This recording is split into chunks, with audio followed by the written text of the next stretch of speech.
आज सकाळी एक मुलाखत झालेली आहे। ती मुलाखत बघितल्यानंतर आदरणीय पंतप्रधान नरेंद्र मोदीजींचं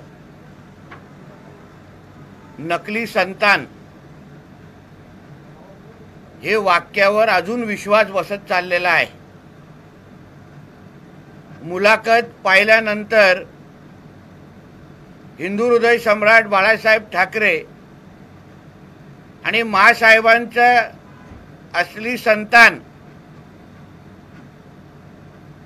होऊच शकत नाही याच्यावर विश्वास वाढत चाललेला आहे।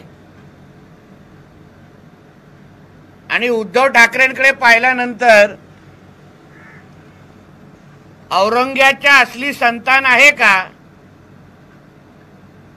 ह्याच्यावर थोडा आता प्रश्न विचारासारखा वाटतो। कारण का ते ज्या पद्धतीने बोलत होते त्याच्यामध्ये औरंग्याचे जास्त गुण तंतोतंत घेतलेला व्यक्ती म्हणजे उद्धव ठाकरे ह्याच्यावर आता विश्वास बसत चाललेला आहे।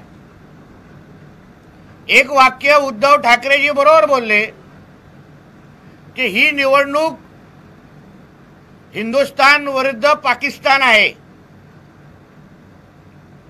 नरेंद्र मोदीजी आणि भारतीय जनता पक्ष आणि आमचे एनडीएचे सगळे घटक पक्ष हे राष्ट्रभक्तांची आमचे सगळे राष्ट्रभक्त म्हणून हे सगळे पक्ष एकत्र आलेले आहेत।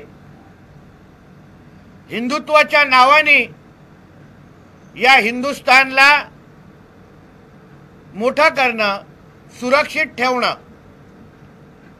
हेच नरेंद्र मोदीजींच्या नेतृत्वाखाली आम्ही सगळेजण करणार आहोत असा विश्वास जनतेला आम्ही देतोय।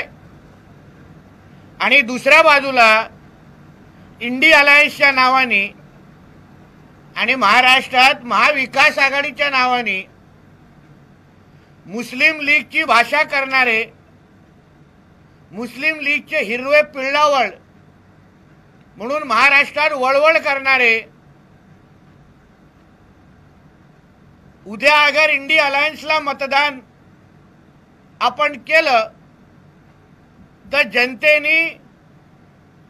जनतेला मी विनंती करतो कृपया कर्नाटकमध्ये काँग्रेस निवडून आल्यानंतर काय झालं ते पहा। तुम्हाला भारताच्या नाक्यावर तुम्हाला पाकिस्तानचे झेंडे दिसतील।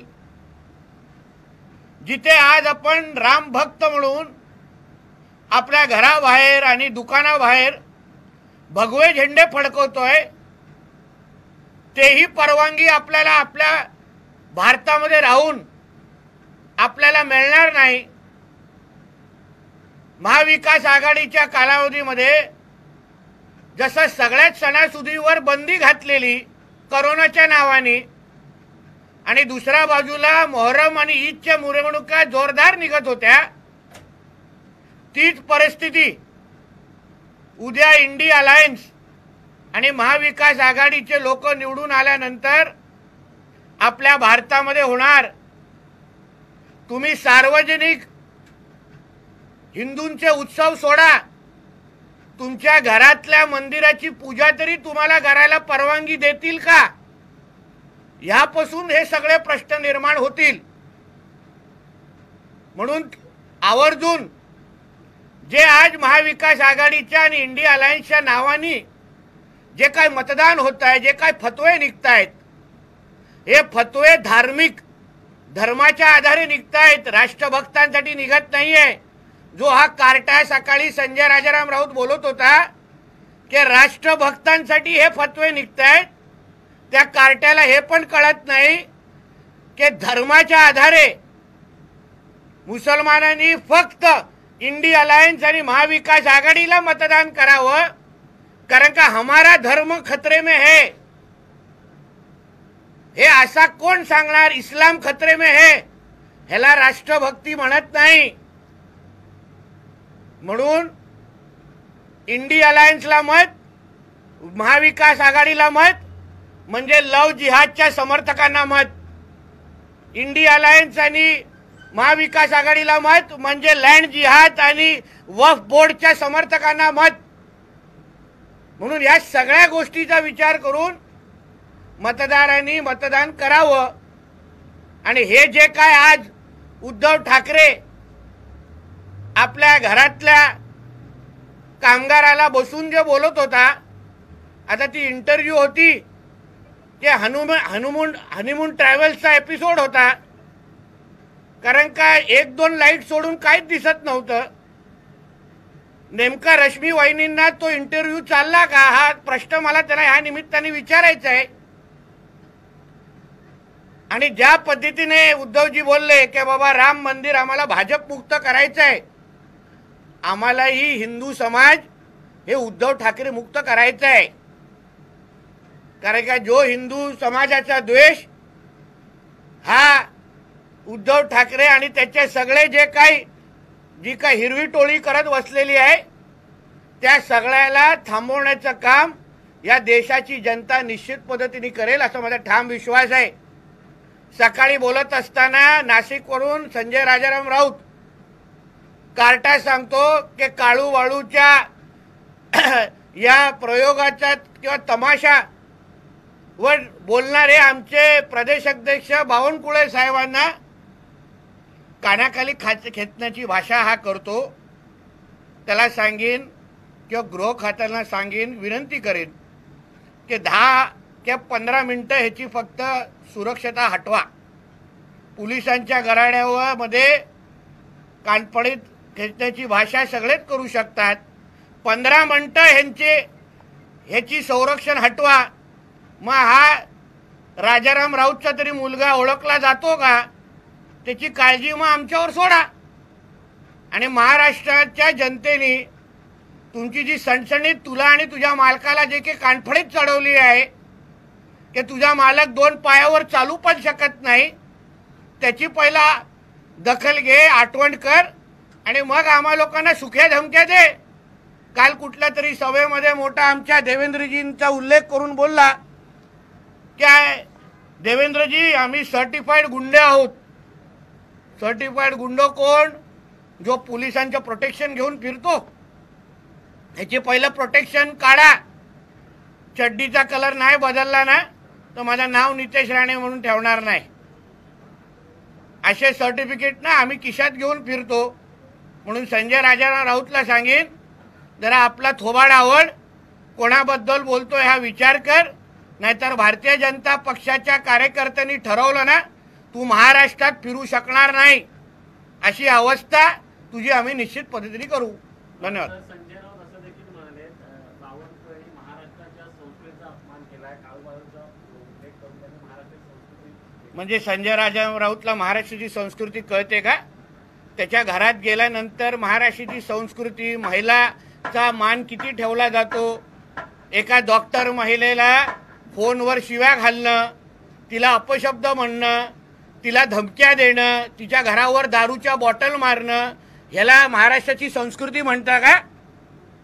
म्हणून संजय राजाराम राऊतला सांगेन, महाराष्ट्राची संस्कृतीबद्दल चर्चा करायची असेल ना तर माझ्याबरोबर खुल्या व्यासपीठावर ये. संस्कृती कशी असते हे तुला माझ्या भाषेत समजवतो. अप्रत्यक्षपणे आहे तो दबाव टाकला जातो सर्वोच्च न्यायालयावर पंतप्रधानांकडून, तो निकाल देण्यात आलेला या सगळ्या संदर्भात देखील असं आहे ना. आता उद्धव ठाकरेच्या डोक्यावर पूर्ण पद्धतीने परिणाम झालेला आहे.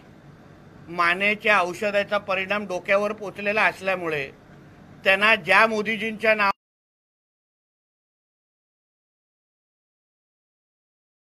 नावाने 2014 आणि 19 मध्ये ह्यांचे 18 खासदार निवडून आले. ह्यांना बाळासाहेब ठाकरे साहेबांच्या नंतर आदरणीय मोदीजींनीच सांभाळलं, त्यांना मोठं केलं. त्याच मोदीजींवर अगर अशी टीका करत असेल ना तर उद्धव ठाकरेपेक्षा मोठा नमक हराम हा कोणच नाही.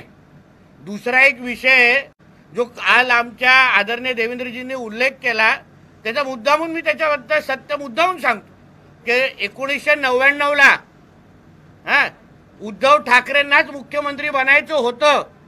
हे आदरणीय देवेंद्रजींनी म्हटलेलं तंतोतंत खरं आहे. पाहिजे तर तुम्ही राणे साहेबांना आणि तेव्हाच्या शिवसैनिकांना विचारा, तेव्हा युतीचं सरकार बनू नये म्हणून उद्धव ठाकरेंनी एका पुण्याच्या उद्योगपतीकडून किती पैसे घेतले जेणेकरून मुख्यमंत्री शिवसेनेचा बनू नये. याबद्दल मग आज नाही तर उद्या माहिती द्यायला लागेल. जो उद्योगपती आज जेलमध्ये आहे पुण्याचा आहे आणि उद्धव ठाकरेला पहिल्यापासून 99 पासूनच ही उद्धव ठाकरेंची इच्छा नव्हती, रश्मी ठाकरेंची इच्छा होती की माझा नवरा मुख्यमंत्री झाला पाहिजे आणि त्या दिवसापासून शिवसेनेची वाट लावायला या दोघा जणांनी सुरुवात केलेली आहे. म्हणून आदरणीय देवेंद्रजींनी जे म्हटलंय ना ते तंतोतंत खरंच आहे. आणि तेव्हा ना हा संजय राजा राऊत ना असा कार्यालयाच्या बाहेर उभा असायचा, त्याची लायकी पण नसायची. म्हणून त्यांनी जास्त तेव्हा 99 बद्दल बोलू नये की तेव्हा तू फक्त एक पगारी नोकर होता जे आज पण आहेस. हे गजनी सरकार आहे अशा पद्धतीचा देखील एक उल्लेख केलेला आहे. ज्या पद्धतीने 2014 साली काय बोलले होते, 2019 ला काय बोलले होते हे देखील त्यांच्या लक्षात राहत नाही असं देखील. ज्याला स्वतःच्या वडिलांचे विचार आठवत नाही, स्वतःचं आडनाव ठाकरे आठवत नाही, त्यांनी दुसऱ्यांना गजनी बोलू नये.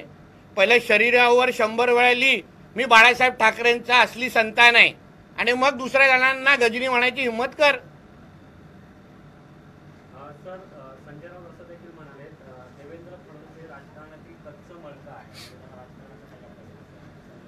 देवेंद्र फडणवीसजींचा डोकं आणि बौद्धिक क्षमता किती आहे ना हे तुमची अवस्था बघितल्यानंतर महाराष्ट्राच्या जनतेला कळलेली आहे. त्या मणकामधून काय काय सुद्धा विचार येतात आणि त्याच्यामुळे तुझ्या मालकाची काय आज रसातळाची अवस्था झालेली आहे. तुझा मालक रस्त्यावर आणि गलीत फिरतोय, कोकणामध्ये आमच्या खळ्यात येऊन बसतोय. म्हणून देवेंद्रजींच्या बौद्धिक क्षमतेवर बोलण्याची एवढी उंची तुमच्या कोणाचीच नाही. काही झालं तरी मोदी मला संपवू शकत नाहीत. आज मोदींना राज्यभरात दौरे करावे लागतात, उद्या गल्लीबोळात सुद्धा दौरे करावे लागतील. अरे बाबा, माणूस संपलेला आहे, स्टोरी संपलेली आहे, एक्सपायरी डेट झालेली आहे. संपलेल्या माणसाला अजून किती संपवायचं? जो माणूस अजून पहिल्यापासून खड्ड्यात पडलेला आहे त्याला खड्ड्यात बघण्याची शौक कोणालाच नाही. मोदीजी जगाचे विश्वाचे नेते आहेत, त्यांना या छोट्याशा उद्धव ठाकरेला संपवण्यामध्ये काय रस असेल? उद्धव ठाकरेच्या मुलांनीच उद्धव ठाकरेला संपवलेलं आहे. आदित्य ठाकरेच्या नाईट लाईफच्या सवयीमुळेच आज उद्धव ठाकरे संपलाय. म्हणून उगाच मोदीजींवर आरोप करू नकोस. पहिला आपल्या घरातल्या बसलेल्या कार्ट्याला आवर आणि मग आम्हाला बोल. ठीक आहे, सर्वांचे मनापासून धन्यवाद.